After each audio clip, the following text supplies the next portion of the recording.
नमस्ते दोस्तों, स्वागत है आपका। दोस्तों, टायर्स की लाइफ बढ़ाने के लिए जो टायर्स की रोटेशन होती है तो वो बहुत ज़रूरी होती है। आमतौर पर जो टायर्स की रोटेशन होती है तो वो 8,000 से लेकर 10,000 किलोमीटर के बीच की जाती है। पर आपने जिस कंपनी के टायर्स अपनी गाड़ी में डलवाए हैं तो कंपनी की जो रिकमेंडेशन है तो उसी हिसाब से जो टायर्स हैं तो इनको रोटेट करें। टायर रोटेशन का ये फ़ायदा होता है कि इससे जो चारों टायर होते हैं तो वो बराबर घिसते हैं। तो जो टायर्स की रोटेशन होती है तो वो व्हीकल पर डिपेंड करती है। यानी कि अगर व्हीकल फ्रंट व्हील ड्राइव होगा तो जो उसके जो टायर हैं तो वो अलग तरीके से रोटेट होंगे, और अगर जो व्हीकल है वो रियर व्हील ड्राइव है तो उसके जो टायर्स हैं तो वो डिफरेंट तरीके से रोटेट होंगे। और अगर व्हीकल फोर व्हील ड्राइव है तो जो उसके टायर्स हैं तो वो अलग तरीके से रोटेट होंगे। तो सबसे पहले बात करते हैं फ्रंट व्हील ड्राइव व्हीकल की। तो जैसे ये जो टायर है ये वाला, तो ये फ्रंट राइट हो गया, ये फ्रंट लेफ़्ट, और ये रियर राइट और ये रियर लेफ़्ट। मैंने इस टॉय कार को उल्टा किया हुआ है तो इसलिए जो इसकी राइट साइड है तो वो इस तरफ आ गई है और जो लेफ़्ट साइड है तो वो इस तरफ है। तो आइए सबसे पहले बात करते हैं फ्रंट व्हील ड्राइव व्हीकल्स की। तो जो फ्रंट व्हील ड्राइव व्हीकल्स हैं तो उनमें ये जो फ्रंट वाले जो टायर्स होंगे तो वो इसके रियर में आ जाएंगे व्हीकल के। तो इनकी जो साइड है तो वो चेंज नहीं होगी।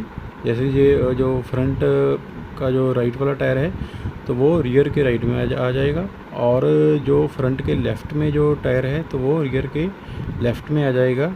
पर जो रियर के जो टायर्स हैं तो ये क्रॉस रोटेट हो जाएंगे, यानी कि जो रियर के राइट में जो टायर है तो ये फ्रंट के लेफ़्ट में चला जाएगा, और जो रियर के लेफ़्ट में जो टायर है तो ये फ्रंट के राइट में आ जाएगा।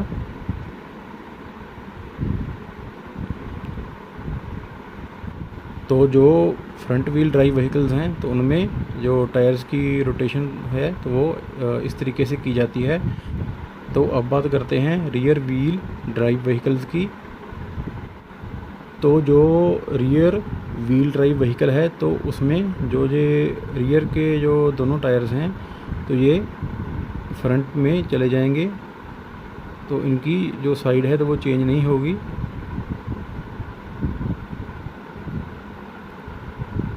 तो ऐसे जो रियर का जो राइट टायर है तो वो फ्रंट के राइट में चला जाएगा, और जो रियर का जो लेफ़्ट साइड का टायर है तो वो फ्रंट के लेफ़्ट में चला जाएगा।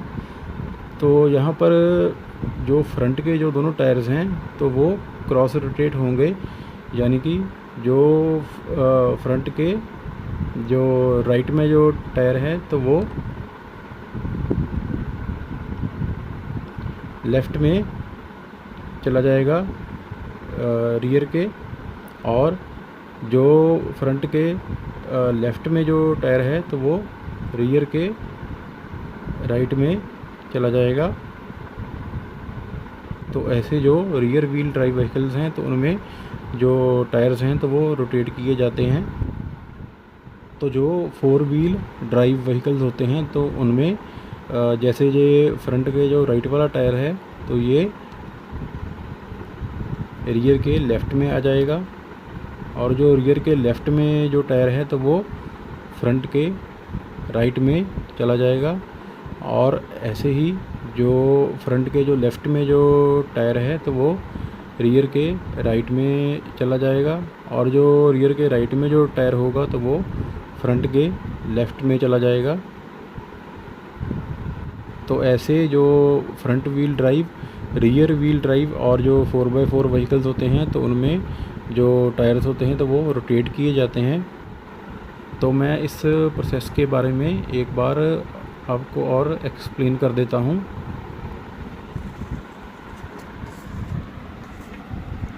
तो जैसे आप देख सकते हैं कि जो फ्रंट व्हील ड्राइव व्हीकल है तो उसमें जो फ्रंट के जो टायर्स होंगे तो वो रियर में आ जाएंगे और इनकी जो साइड है तो वो सेम रहेगी, पर इसमें जो रियर के जो टायर्स होंगे तो वो क्रॉस रोटेट हो जाएंगे। और जो रियर व्हील ड्राइव व्हीकल हैं तो उनमें जो रियर के जो टायर्स हैं तो वो फ्रंट में आ जाएंगे और इनकी जो साइड है तो वो सेम रहेगी। तो जो फ्रंट में जो इसके टायर्स होंगे तो वो क्रॉस रोटेट हो जाएंगे। तो जो 4x4 जो व्हीकल्स हैं तो उनमें जैसे ये जो फ्रंट का जो टायर है राइट साइड का तो वो रियर के लेफ़्ट में आ जाएगा और जो रियर के लेफ़्ट का जो टायर होगा तो वो फ्रंट के राइट में आ जाएगा। और ऐसे ही जो फ्रंट के जो लेफ़्ट का जो टायर होगा तो वो रियर के राइट में आ जाएगा और जो रियर के राइट में जो टायर होगा तो वो फ्रंट के लेफ़्ट में चला जाएगा। तो होप करता हूँ आपको मेरी ये वीडियो पसंद आई होगी। धन्यवाद।